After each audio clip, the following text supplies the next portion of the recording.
Welcome to Angels and Demons podcast. My name is Vincent Morgan. This episode is for season 1. This is Hodge. Welcome, Hodge. Thank you for having me. Great to have you on this podcast. A little bit about Hodge. We go back quite a few years and very good friend of my family's. Through those years, I personally have underestimated a significant moment in his life, and I humbly apologize. It's all right. It wasn't until a little bit ago that thinking about it on the couch, I just thought, I was looking at the newspaper. He was put in the newspaper where the car that he was in was flipped over, correct? 3 times. times. Landed upside down. And to have Hodge here living is just an absolute miracle in itself. But what's even more interesting about that, just to give a little introduction, is Hodge was the director over at Shands Hospital. And when he was there and leaving there, he ends up moments later going back to the very hospital he was working at. And before the accident, can you take us back to the day of the accident? What do you remember leading up to it, Hodge? I remember absolutely nothing.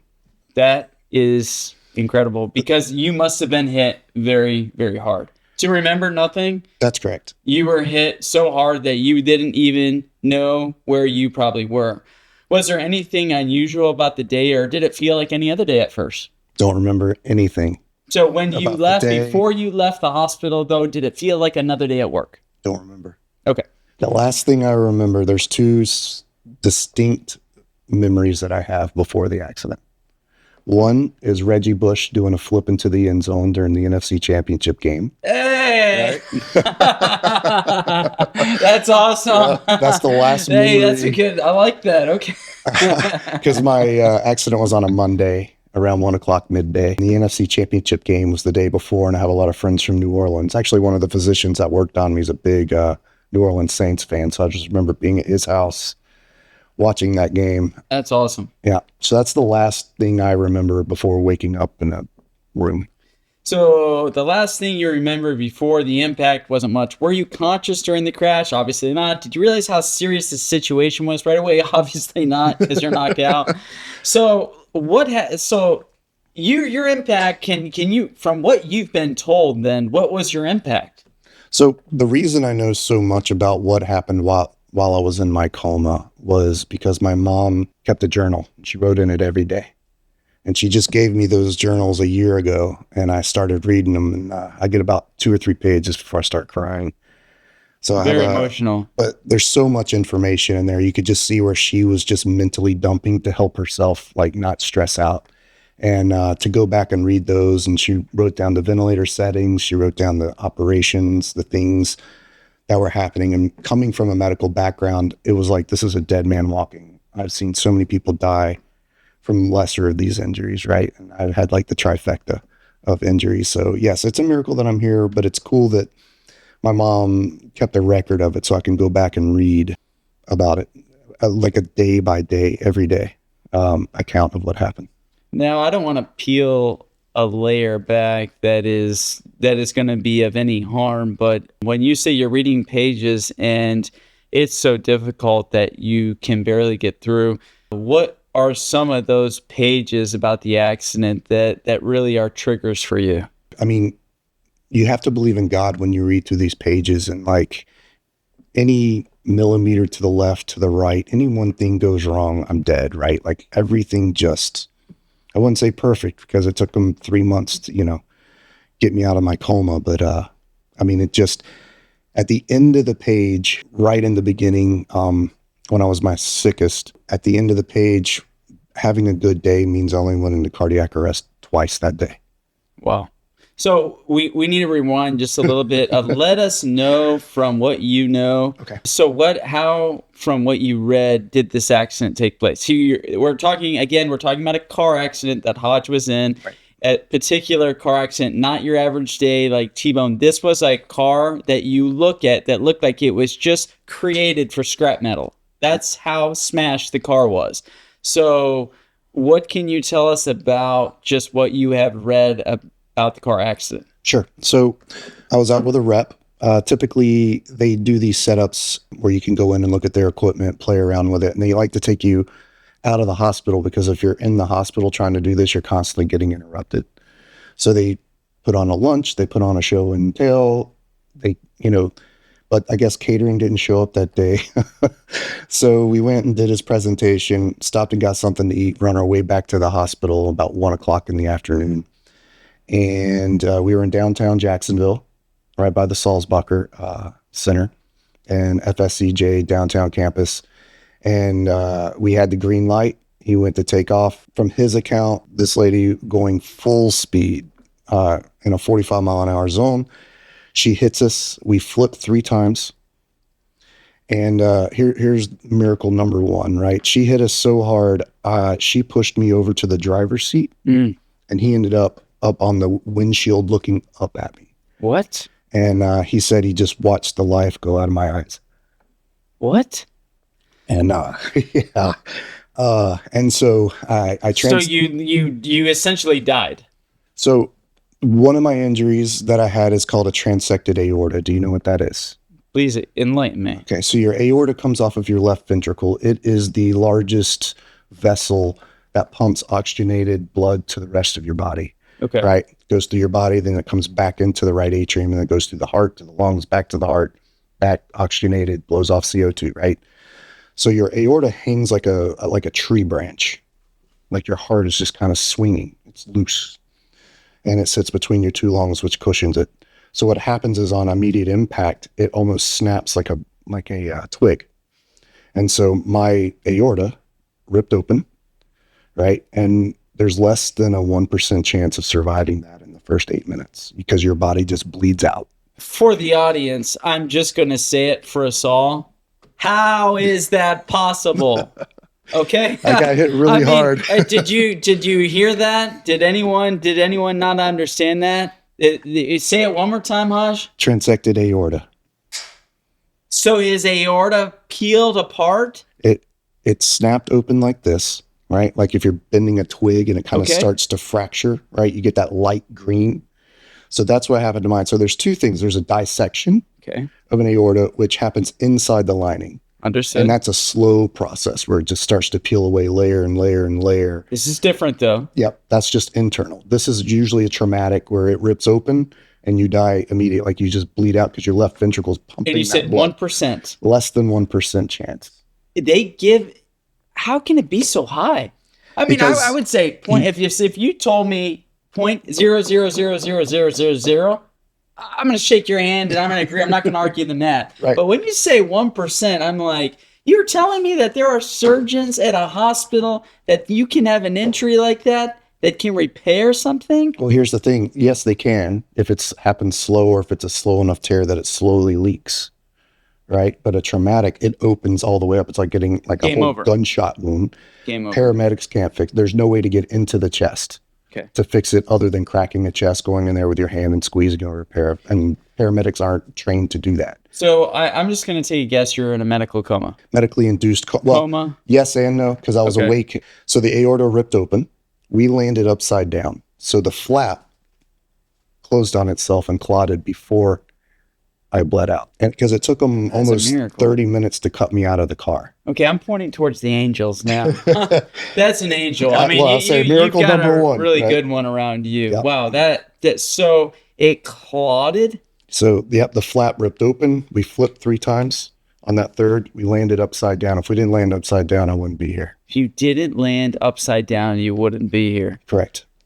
God, that is insanity. And so as a result of that, how did the surgeons, from what you read, go about repairing this? Sure.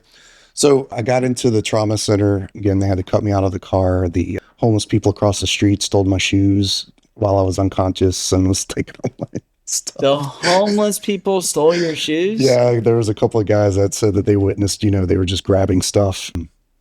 Were you wearing Kobe Bryant's? No, they were Crocs. Jordan 4 3s? I was wearing my Crocs. Oh, those are nice. Yeah, those feel real good. Well, somebody's Get out really of the shower. enjoying them.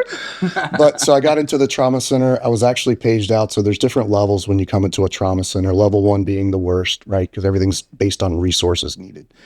Well, when they got me out of the car, I was talking.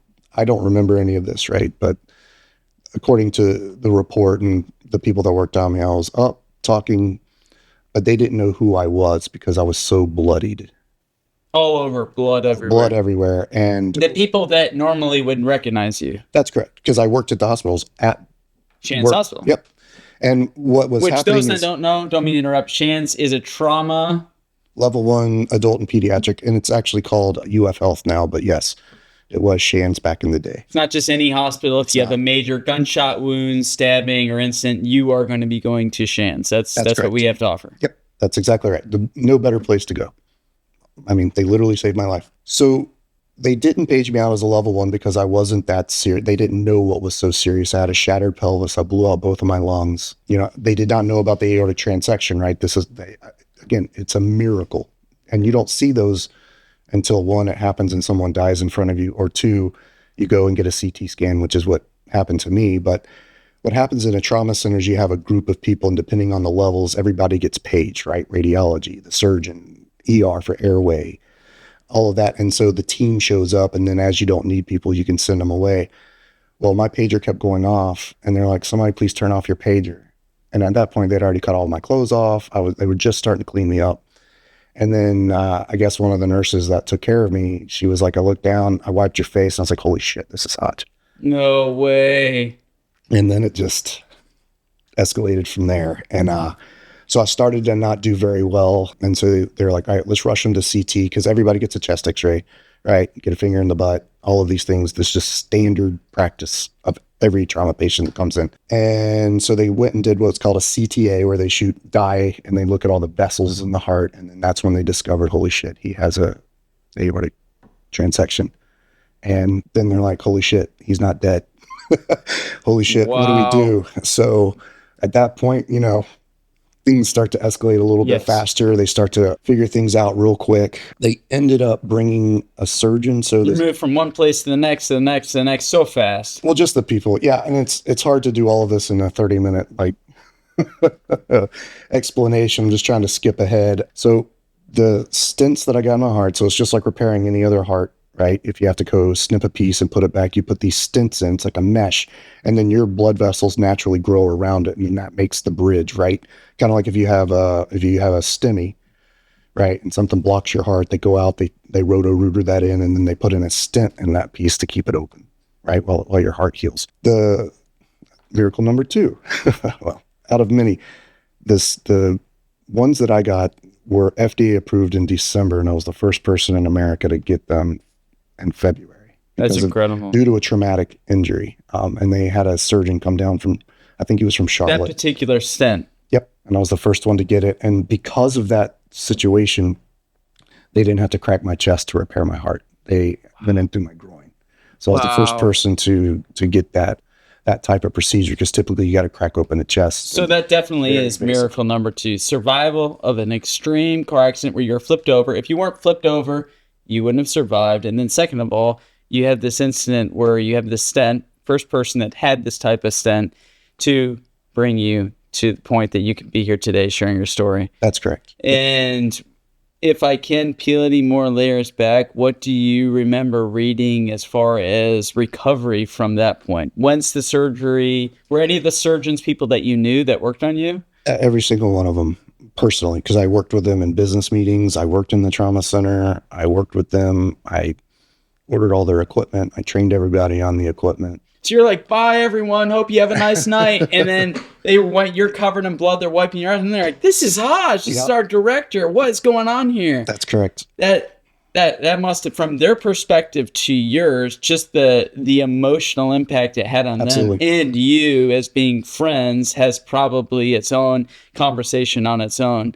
Your mental and emotional recovery from that experience, knowing that you are literally a miracle, how does that make you feel? I used to ignore it, didn't care about it, just wanted to, quote, get back to normal, right? Didn't want to be the center of attention or the sick kid or the guy that, the cripple. So I think I'm still recovering from it 18, 19 years later, right? I'm left with one lung, scars, all those kind of things. So every day I'm having to readapt. And what's the hardest part? What's the hardest emotional part of that for you now? I think I'd say the frustration of not being as athletic as I was before.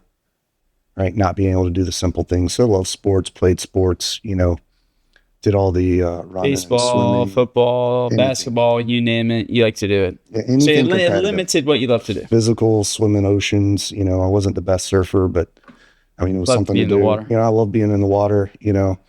It's just weird going from a mindset of like, you'll never quit, I never get tired, to now I'm always tired. I can barely breathe, What has this showed you, like where these moments of hopelessness come in, where you reflect back? Because obviously, if you're still reading a journal Yeah. and it's emotional to you, Yep. you find that there is some divine purpose for your life here. You don't experience miracles of survival and not have some kind of impact where you realize you have a divine purpose on this earth. Yeah, that's a great question and a great perspective. So since reading that journal, I just kind of ignored it, let it go away. And people do tell you, oh man, you're a miracle, you're a miracle. And I recognize that. I'm not trying to be like so pompous that whatever, nobody did anything for me. I never been like that. I've been more appreciative and humble. But I will tell you, after reading that journal, the accident was not about me. It was about all the people that took care of me.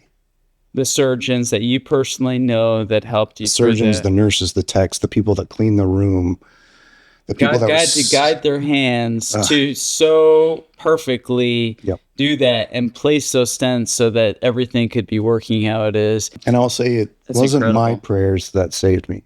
I was just the guy asleep. It was all the people all around the world praying for me. Were you always a Christian before the accident? My dad's right now, he's retired, but semi-retired, but he's a Southern Baptist preacher. So I grew up in the church. Okay. Right. I was forced to go whether I wanted to or not. Right. Be the example or I'll make you an example. Turn or burn, black and white. There's no in between. No in between. It's you're either for me or against me, right? Bend over, get a spanking, or you're the best kid in the world. Spare the rod, spoil the child, man. And I got you. I can't ever say they weren't. He never whipped me when it wasn't undeserved. Okay. Hey, that's a blessing right there. That's miracle number 3. I deserved every one of them I got. I'll tell you that. I earned. If I'm going to get whipped, I'm going to earn it.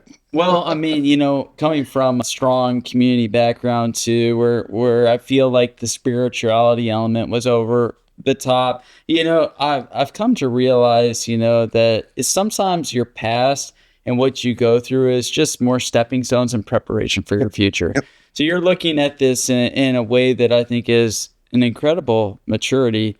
I mean, Hodge, I have to say that just your presence, your smile, your joy of going through something like that.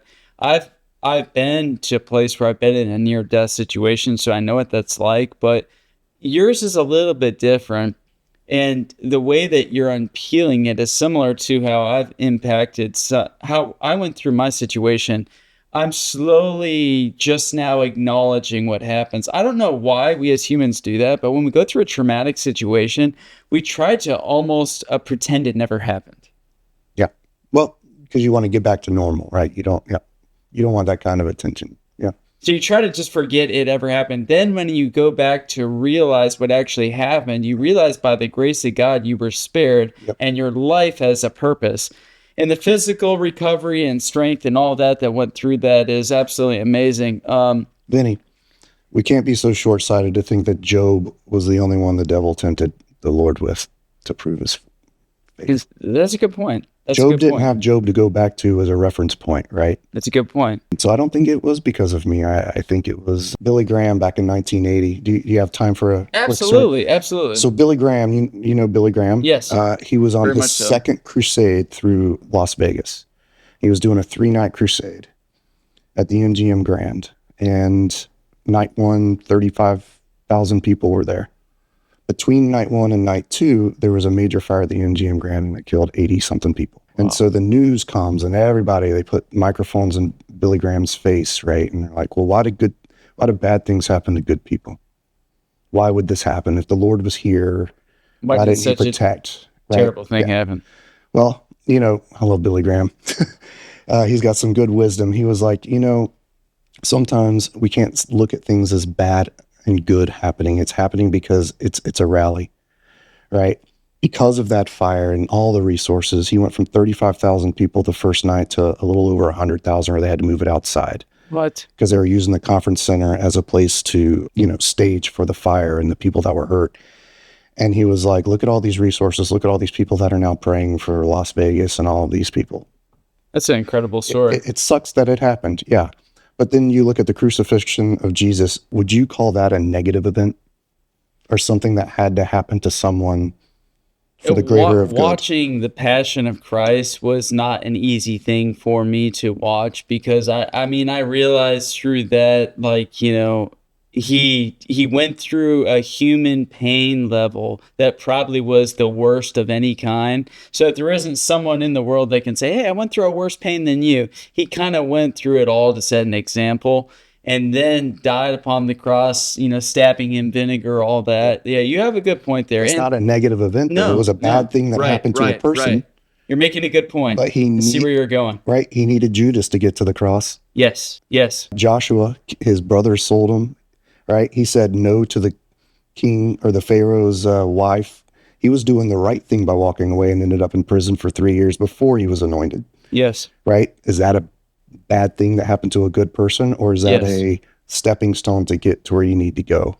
You know, this is something I'm learning and finding a lot through doing this, is these traumatic experiences. I call them traumatic or very, very like dramatic situations in people's life that cause the mind to have a mental health spasm, right, where you adjust, you have a major adjustment to where, like you said, you go about this experience and then you go back to what's, quote, a normal life. Through this, what would your advice be, or reflecting upon this incident, to someone that's going through a rough experience? I would say allow people to help you.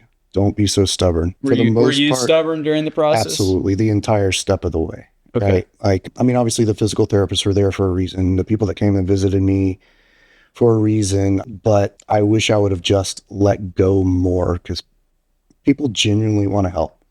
It's kind of like Ricky Bobby, I don't know what to do with my hands. People don't know how to help you, right? Because they don't know what you need.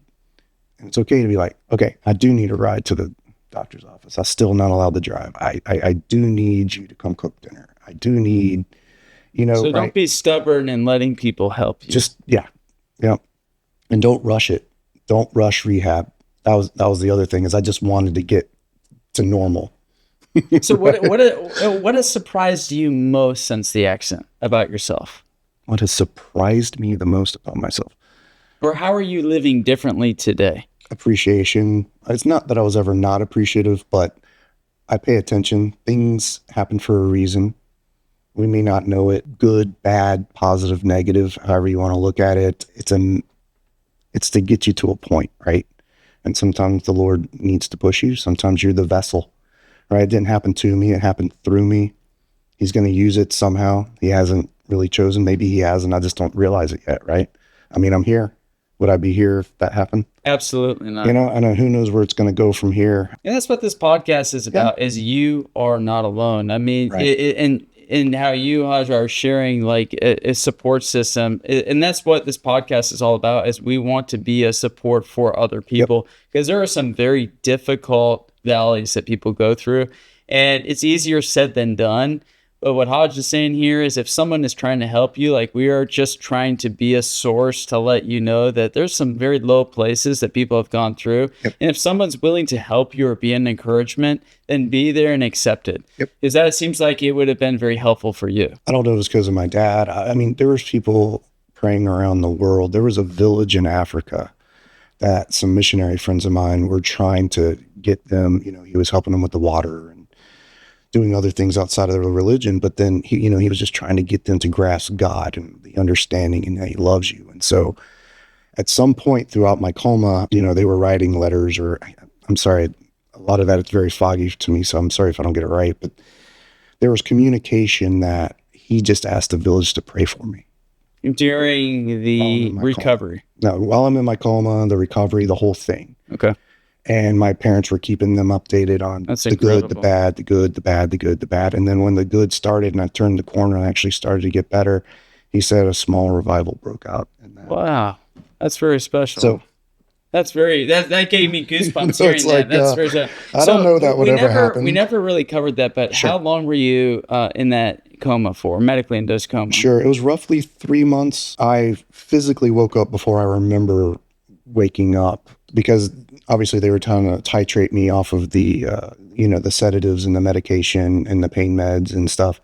And so I slowly woke up, but I just remember distinctly waking up, and it was at nighttime, my first time, and then I fell back and then woke up again, and it was like kind of midday-ish, if I remember correctly. So I just remember like these little flashes of moments, and then I just woke up. I've been there. As you're kind of coming out of the anesthesia, your mind's just kind of fogged. You don't really remember. It's kind of all like a dreamy state of mind. You're not really conscious, but you are.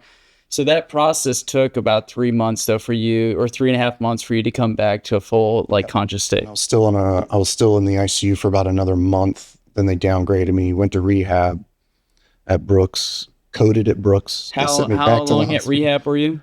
The first time, only 2 days, because I coded at rehab. And so they had to take me back to the ICU for another, I'd have to ask my parents. If you had to take a guess, what would you say? 6-7 weeks. Okay. Incredible. So from what time frame to what were you really dependent on someone else's care, or in a very gentle stage of care, would you say? Was it a year? For 1 year? My rehab was about 2 years because I lost the use of my right arm for a year. And your brachial plexus is a bundle that sits between your scapula and your clavicle. And my scapula in the back, your bone in the back, clavicle, collarbone, they broke. And they severed my brachial plexus, which is like the bundle of nerves that tells your fingers to move, that tell your elbow to move. So when I woke up, I couldn't move my right arm. And then your sheaths grow back about 1 millimeter a week. So that's how long it took. You said about 2 years. About 2 years to get to where I am now, right? Wow. That's incredible. Did you feel like as you were going through that process, like any thoughts of giving up or not pushing through it? Was it just overwhelming to you? Or did you feel encouraged in any way? It sounds like from the box of letters and things journals from your parents were very supportive during that time to you. Only in the first couple of weeks, because I was still trying to figure out what was going on. I remember when I woke up, I know the beeping. I knew that I was trached, and I knew I wasn't breathing on my own. I could see the ventilator out of the corner of my eye. So I knew it was bad. I figured out I had a catheter in, I had a rectal tube in, I had chest tubes in, so I had bilateral chest tubes, so I knew all of that was in. I could hear the bubble of the pleurovac. So I knew something was bad, and I'm just still trying to figure it out. And then as people started to come in, and, because like I said, I woke up to them about 2 weeks before I remember waking up. So all these questions, and I couldn't talk, and I couldn't use my right arm, so everything was done. Because you had a trach in. So I was like, blink or squeeze my hand 3 times for yes, and then they also had these vision boards that you could type out and stuff. But, I guess I was asking the same questions over and over and over. So by the time I remember asking them, they were so sick of answering me because they knew I was going to ask them again in 10 minutes. What happened? Where am I? So how many years ago was this accident? It was January 29th, 2007. You know the day, you know the time. Right there. Hey, can you hold that up for the camera so they can see that? That's incredible. 1/29/2007.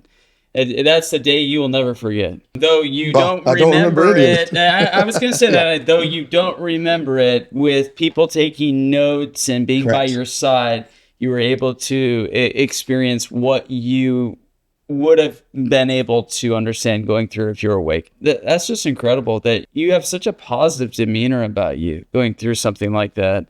And God bless you for that. Yeah. Every day to me is a journey. And as we progress in that journey, we try to take these things behind us that are very difficult and not have them be anything but stepping stones for further success in our lives. Right. And I'm really impressed, Hodge. I mean, that's very moving because, it's a miracle upon miracle upon miracle upon miracle.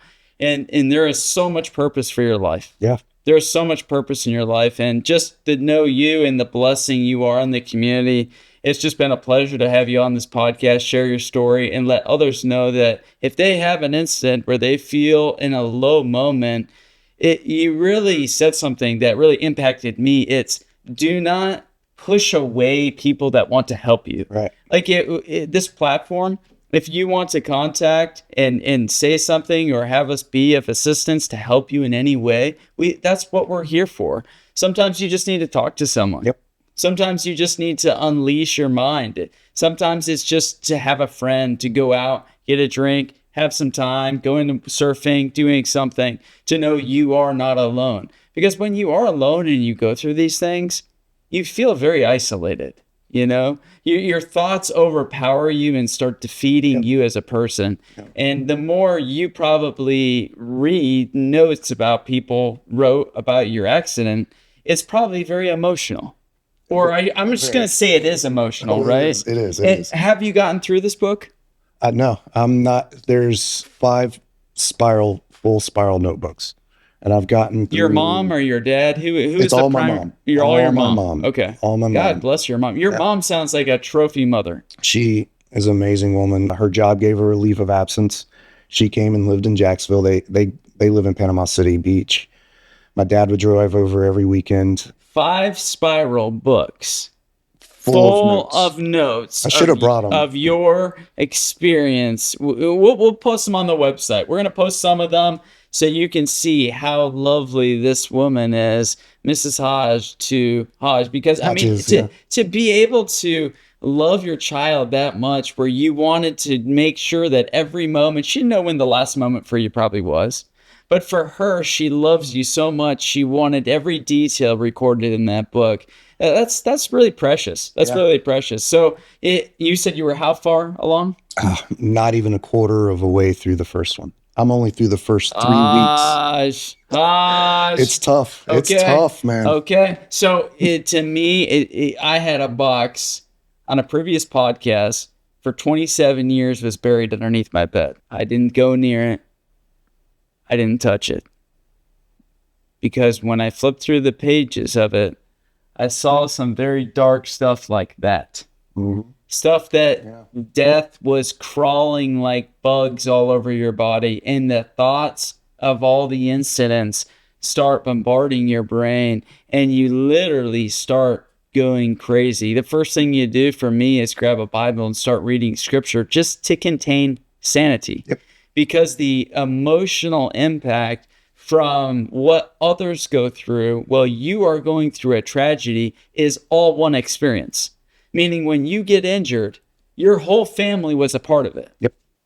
And the entire hospital. My coworkers were the ones working on me when I went into cardiac arrest, right? They didn't want to pronounce, they did not want to be the employee that pronounced that pronounced me dead. Yes. And so they were always like, please God, not on my watch. And it would happen and they would do everything they could. And they brought me back over and over. I think the record was 14 times in one night. Resuscitated you. Full cardiac arrest, CPR, epi, the full thing, because I was so sick. My pelvis was shattered. My lungs were full of junk. 14 times Was the record. Hodge was resuscitated. I mean, this stuff is like unseen, unheard, you know? You are a miracle. I mean, just the fact that your body is capable of healing from that is quite a testimony in itself. You know what? If I have any recommendation to you, it would be, and I'm not trying to like peel back layers of pain, but through the love of your mother that she has for you, just to read through that might have some healing factor. Like I just got through my stuff. Sure. And at the end of it, even though it was very hard, I was reading Children's Miracle Network for cancer survivors that have childhood leukemia. It was a very, very difficult read. When I got through it, though, I realized that it really was other people caring about me. It would expose details of what I went through. It demonstrated what other people did for me. And you just stated something about not pushing people back when they're trying to help you. In a way, she was trying to help you in documenting this. You might get a page in that book where you feel led to come back to this podcast and share. And I'm really excited to see what that is. I don't know. Yeah. But I mean, what so far in that book, if you had to pick one thing that has just bled through the paper, that has really taken you to where you're like, my mom is not just a mom. Yeah. I just saw something that is very influential in my life. At the bottom of every page, she wrote a prayer and thanked God for the people. Right? Even if my son doesn't make it, I'll praise your name. Can you say that one more time? So kind of. I'll try. Okay. I'm gonna close my eyes. You close your eyes. Even if, today's my son's last day, and it kind of changed from day to day, but even if today's the day that you take him home, I'll still praise your name. God bless you, Hodge. In Jesus' name. I mean, that is so powerful. The love of a mother for her son and her children is sometimes a reflection, or most of the time, a reflection of how Christ loves us. And the thing about it is, with our parents even, and no matter what we do, Christ always lets us come back and have an opportunity to be right with him. He's always there for us. He never pushes us away. He's always there for us. Yep. And your mom is a resemblance of Christ. And to say that, and she knew that the people, like my mom when I had cancer, she prayed a very similar kind of prayer, like, God, let the technicians that are helping my son doing this, may you guide their hands. I'm going to share one story. This is not about me. This is about Hodge, but I'm going to share the story. When I had T-cell leukemia, my mom was in Canada, okay? And when she was in Canada, I had no veins. I was stuck all over, fingers, feet, all over. I had a port catheter here. The port was infected. They couldn't use it. For 2 hours, they tried to get a blood vessel, and they couldn't do it. And so the doctor comes in, and he says, Vinny, if we cannot get this antibiotic in your system, you will die tonight. And I told my dad, I'm okay with that. Wow. Now, he said, son, I love you very dearly. Will you give it one last time? And I said, no. Now, the doctor came back in the room, and he said, my dad was crying. He said, I'm not going to let your son die. Let me make a phone call. He made a phone call, and it was a lady that did for babies that come prematurely before the time is due. Preemies, called preemies. Yep. And she was 3 hours away on a helicopter ride. She had to wait 3 hours. Miracle, because it had to be within the certain time frame. When she got to the bed, she just said, even the smallest baby, you've been the hardest patient I was to get a blood vessel, to get blood, to get the IV going. But she did it. And those prayers that people were praying for stuff like that to happen is so powerful, because God intervenes in those moments and gives a technician, a medical technician, the ability to do something. And you know what? I really don't mean to down medical people, but when people go in for medical treatment, they're just so unkind. Do you notice that? More than not, yes. I mean, like, I'm telling you, it's just like, I mean, be kind to medical people because they're saving your life. Like, the people doing your hard stuff and that put my cancer in remission, those people, like, I have those doctors' names. Those are unselfish people. Like, there's nothing glorifying in working in those situations, from the visual aspect to everything. In a trauma center like you were working in, you see all of the most horrific incidents take place. Absolutely. So we need to give respect and honor, I think, to these health providers, because Christ works through them. And the lack of respect given to them, I'm not saying it's going to cost a life, but when Christ looks on that and sees you praying, he can guide your hand. Absolutely. And he definitely, in your case, guided those surgeons in a way so that their instruments and their this and their that was in the right place so that you could be alive to share your story. Right. And it's powerful. It's powerful on your mother's side, how much love she had for you. Yep. It's powerful that you're alive. And it's powerful that through that, your advice and reflection from your story is strong. You don't resent God from this. No, absolutely not. Your faith is only stronger. It has to be. So just more proof, right? Like I said, Job may not have been the only one ever tested. And what did his friend say? Job, you're only doing this because you did something wrong. And Job never turned away. If he bitched, he bitched directly to God. Isn't that incredible? Right. Because he knew he was like, he set the bar high. And then he got it back tenfold. I'm not saying I am. I don't know. But I mean, we don't go through it for us. We go through it for others. I'm glad I was chosen. I'd rather be Jonah spit out by a whale and a little palm branch, grow over me and I'm in the shade. Ooh, this is nice. But I get the point. It's like, he went through a time like Paul where he went through an incredible persecution. And through that, people are like, like you gave a good analogy for that to help our viewers understand that sometimes these deep, dark valleys are the time that exercise your identity of who you are. Right. They start creating who you are as a person. So you look at yourself and you say, who am I? Because when it's all good, when money's flowing, when traveling's good and work is going good and everything's perfect, it's easy, right? Yep. But when things are hard and shit hits the fan, it's a whole other story of who you are as a human being. So you have a whole new perspective on life. I know I started this podcast because I have a whole new perspective on life. I realize that's fragile. Yeah. I don't look at days anymore. I don't know about you, but I don't look at days. Do you look at days? I've never thought about it. I don't know what I look at and what I don't. I'm just you just get up, right? Go do life. Yeah. Whatever life comes today is the day. That's right. I get up and I go do life. I know there's a Monday, Tuesday, Wednesday, Thursday, Friday, Saturday, Sunday written on a calendar. But all I know is I wake up and I say, thank you, Lord. I have another day to live life. Absolutely. And you're going to run into people and have an impact on them. And if you don't think your life is going to have an impact either, whether you're a teacher, whether you're a plumber, electrician, trash pick rubber, whatever you do, you have a purpose. Yep. And you can have an impactful purpose. And your story resonates so clearly. You went basically to death. You died 14 times, came back to life, and now you're here. Yep. And you know what, Hodge? Bless you. May God bless you so that as you go forward in your life and you get through that journal that your mom did for you, writing every day down, you can see the love that she had for you. Absolutely. Absolutely. And for the people that were a part of taking care of you. She prayed for every one of them by name. She wrote down who came and visited, what doctors, even the doctors from the ER who weren't, quote, allowed to be up there anymore because they kept asking too many questions. And knowing just a little bit about your mom, I think she might have prayed even for the guy that got the Crocs.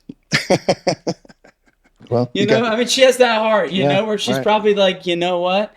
They got through this terrible incident. Here you are hanging over dying. Someone's like, whoop, these would be nice, Those Crocs. I mean, that's just like amazing to know that we have parents like that. Like my parents are the same way. They just love and care over us. What a blessing. Hodge, thank you for coming to thanks for having me. Podcast. Again, this is Angels and Demons podcast. This is episode 4, season 1. And we're just so grateful. This is called Awakening. And, this is an awakening. I mean, this is a moment where Hodge realized in his life that as he reflects back, he's continuing to reflect each and every day back on these journals that his mother wrote of him going through a recovery process. May God bless you and everyone else there that's going through a difficult time, and know that we're thinking of you. We're here for you. Yep. And if you would like to come and share your story to help other people, we would love to have you on this show. Thank you, Hodge, so much. Yes, thanks and for God having me. Bless you. Yeah, cheers, mate. Cheers.